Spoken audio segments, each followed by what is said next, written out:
Hello everyone. Today we talk about how to fix the app of Tunecho music play. We will go to settings,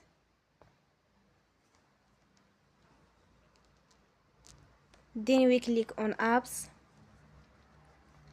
After that we will search the app Tunecho music play and we click.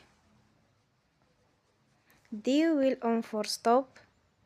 After that we go to storage. Then we click on clear cache. You will go to Play Store and they will update your app. Don't forget to support us by like and subscribe. See you next time and thank you for watching.